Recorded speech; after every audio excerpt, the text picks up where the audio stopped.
Tēnā koe te mangai o te whare. Ngā mihi mō te tauhou. This is actually the first opportunity I've had in the new year to make a speech in the House.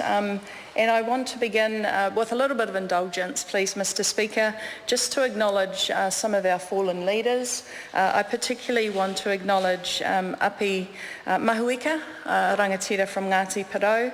I want to acknowledge Dr. John Angus, a previous Children's Commissioner. It was sad to see his passing mid-January, and also Celia Lashley, who passed away this week. And I know all of us in different capacities have had engagements with some of these people, and their contribution, I think, to New Zealand should be acknowledged.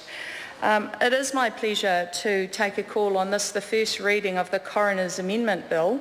Unfortunately, I'm not a member of the Justice and Electoral Select Committee. I wish I was, because this piece of legislation, actually, I'm incredibly interested in, and interested from a perspective of working with the Honourable Chester Burrows, who I want to acknowledge has led a lot of the development of this piece of legislation. My engagement with Chester was around suicide reporting specifically, and whether or not there was an opportunity to increase the mandate of the Chief Commissioner to not only look at individual deaths, but actually to provide an analysis at the end of every year on suicides, and particularly for me of young people, and whether or not there were themes that could be extrapolated, regional themes, themes pertinent to young Māori males, Pacific, LGBTIQ, whether there were discernible groups that actually we could look at preventative initiatives led by the Chief Coroner. And so as this bill is before us, I think that it's timely to also look at extending the mandate of the Chief Commissioner or Chief Coroner specifically to be able to look at such things.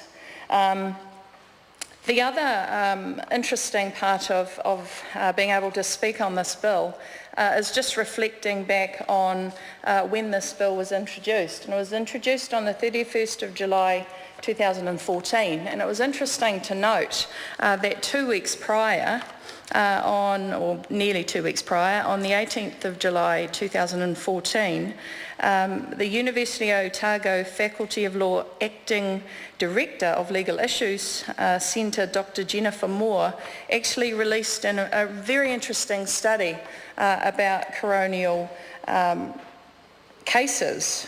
She looked at a discrete cohort between July 2007 to June 2012, and she looked at 607 cases.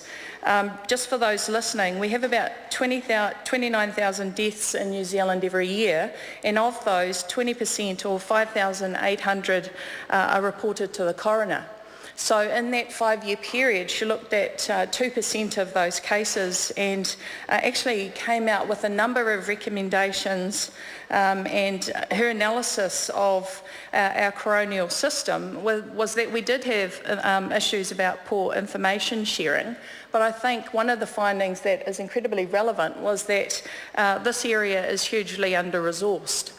So if you look at the fact that we spend $17 million in this area, and there's approximately 5,800 deaths referred to the coroner, that only averages out to $2,931 per case that we invest in the coronial process. So I think it's worth looking at whether or not the recommendations from this particular report are relevant to this bill, given the bill was drafted before this evidence became available. One of the particular recommendations I want to focus on is about the introduction of a mandatory response regime. And I want to note that that mandatory response regime wouldn't be unique if New Zealand were to enact such, because in England and Wales they have a mandatory response regime. And so in looking at the bill, looking at section 7(2)(e), we are actually going to require the Chief Coroner to expand their function to set up and maintain a register which must be publicly available of coroners' recommendations and comments. So it seems to me that under this legislation, if we're going to require the Chief Coroner to establish a register of recommendations, actually we should just go the next step and therefore establish a mandatory response regime to those recommendations. So it seems a simple step in getting the coroner to set up a register, to then monitor that register and empower the Chief Coroner to follow through on the recommendations and actually build on the capacity of the office to actually do what they're empowered to do under the legislation. And I just want to focus us back to what the purpose of the Coroners Act is, and it is to help prevent further deaths in similar circumstances. It is to promote justice, but it's also about identifying causes and circumstances of death that ensure that we as a society are being, and as a country, are being responsive to creating the change that's necessary to prevent further deaths and injuries. And so I think the whole integrity of the Coroners Act and in fact the Coroners' position in our society, we should be ensuring actually follows through every step of the way to actually realising the purpose of their establishment.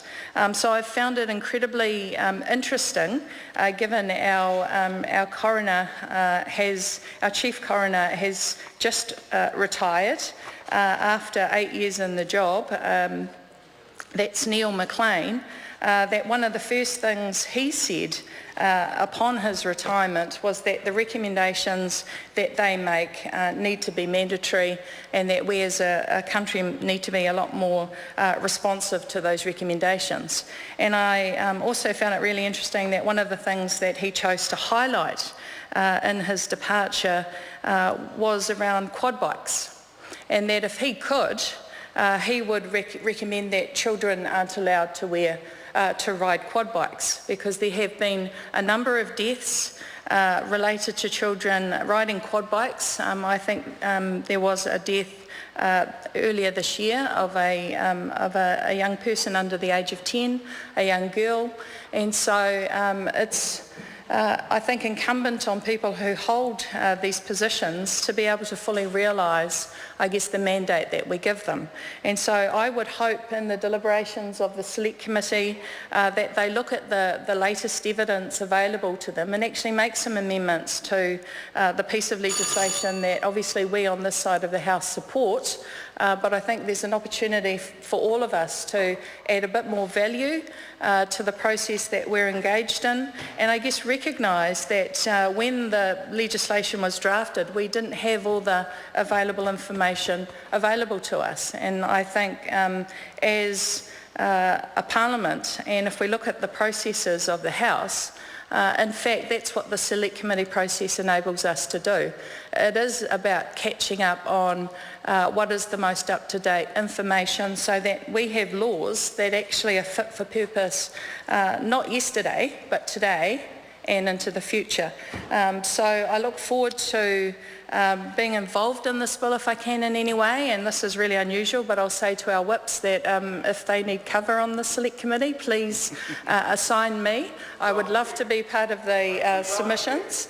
I'm on the Health Select Committee. I love being on the Health Select Committee, but actually pieces of legislation like this and the opportunity to input into them, and for me, as I said earlier, around issues to do with youth suicide, I would absolutely welcome the opportunity to feed into the process so that we can produce a piece of legislation that actually is going to prevent preventable deaths and actually benefit our country. Nō reira, tēnā koutou katoa.